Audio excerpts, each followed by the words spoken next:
ମୁଁ ବିଷ୍ଣୁ ମହାନ୍ତି ରାଷ୍ଟ୍ରୀୟ ଉପାଧ୍ୟକ୍ଷ ସିଆଇ। ଫେବୃଆରୀ 12 ତାରିଖ ସାରା ଭାରତ ବର୍ଷରେ ସାଧାରଣ ଧର୍ମଘଟର ଡାକରା 10ଟି କେନ୍ଦ୍ରୀୟ ट्रेड यूनियन और स्वाधीन फेडरेशन देछि। ए डाकरा सफल होबाकू जाउछि। भारत बंद बा सारा भारत हड़ताल रे परिणत होबाकू जाउछि। 4टी लेबर कोड प्रत्याहार करिबा, कृषक मानकर जो दाबी रहिछि ताकू पूर्ण करिबा, बेकार को काम दवा, 8 घंटा बदल में 10 घंटा जो काम करने योजना कर प्रत्याहार करवा, महिला मान रात्रि ड्यूटी बंद करवा एवं ता सहित इलेक्ट्रिसिटी बिल 2025 एवं मनरेगा आईन को पुनर्कार्यकारी करवा, यही दाबी गुड़ी को लेकिन ये धर्मघट अनुष्ठित होगा जाउछि। धर्मघट को संपूर्ण भाव में सफल करने आम समस्त श्रमिक कर्मचारी खटिकिया निष्पेषित मनीष चाषी मलिया मजदूर को अनुरोध करुछु, आह्वान करुछु।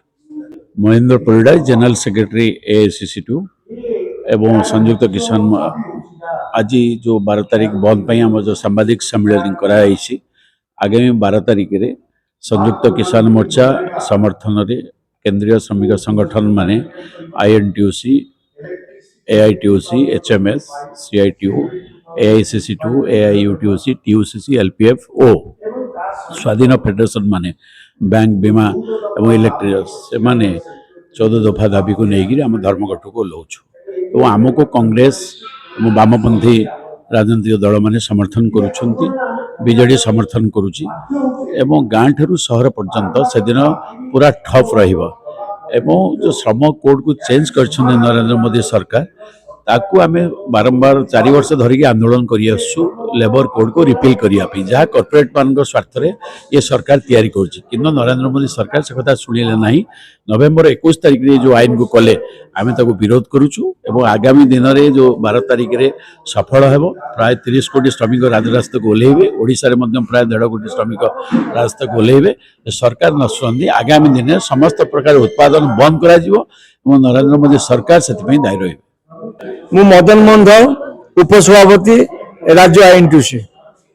आगामी 12 तारीख जो सारा भारत वर्ष में श्रमिक आंदोलन होगा जाऊँगी, धर्मघट डाकरा दि जाए ओडिशा राज्य INTUC समेत समस्त 10टी केंद्रीय श्रमिक संगठन समर्थन कर। सर्वनिम्न मजूरी अच्छी आमर ओडिशा बर्तमान सर्वनिम्न मजूरी 462 टका थिला बेले से जो 120 टका दौरान यहाँ से निश्चित भाव निम्न मजूरी प्रथम दि जाऊ।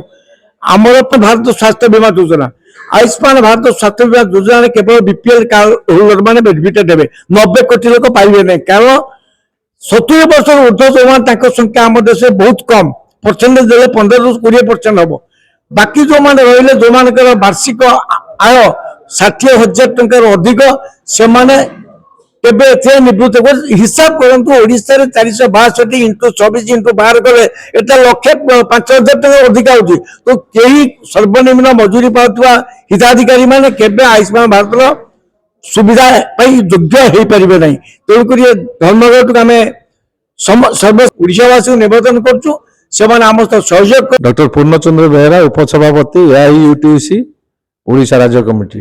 आगामी 12 तारीख जो धर्मघट हवा को जाउची, यही धर्मघट विशेष करिकी श्रमजीवी जनता द्वारा कल आह्वान दिया जाइथिले मध्य से संपूर्ण केंद्रीय श्रमिक संगठन तरफ आह्वान दिया जाइथिले मध्य SKM किसान मोर्चा संयुक्त किसान मोर्चा सी भी समर्थन करछि, राजनीतिक दल माने करूछंती। एही बंद रूप नब ए धर्मघट। एही धर्मघटर विशेष आह्वान होछि तुरंत 4टी श्रम संहिता रद्द करिबा। हमर आह्वान आम चैलेंज करछु गवर्नमेंट को जे ताकू जदि तुरंत तुम रद्द न करिवो, प्रत्याहार न करिवो, आउ पुराना आईन जो 29टी आईन थिला ताकू जदि पुनर्स्थापित न करिवो, पुनः कार्यकारी न करिवो, ये आंदोलन केवल 12 तारीख न एटी अंत होबनी, आगामी दिन में यह आहुरी तीव्र होबो। मु पूर्णचंद्र पारी ट्रेड यूनियन कोऑर्डिनेशन सेंटर तरफरु एठी रिप्रेजेंट करछि। कर्मचारी इंश्योरेंस कर्मचारी विभिन्न माने चाषी मूल्य मध्य भाग नौ, आमर कृषक सभा जो अच्छे सी भी भाग नौ, अन्य राजनैतिक पार्टी मान अनुरोध कर पार्टिसिपेशन करेंगे।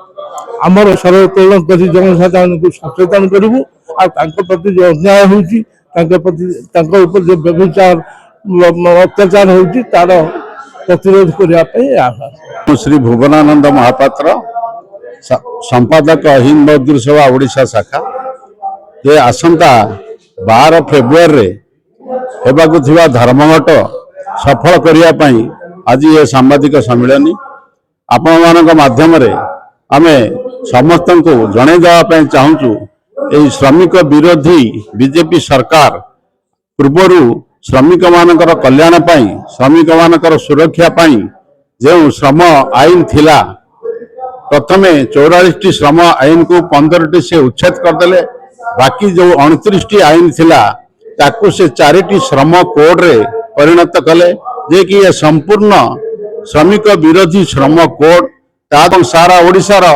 समस्त जनसाधारण को मो निवेदन करिया पई चाहूची आगामी फेब्रुआरी 12 तारिख ए धर्मघट को सर्वभारतीय स्तर रे सफल करंतु एवं आम देश को बंचांतु मोदी की गादीच्युत करंतु।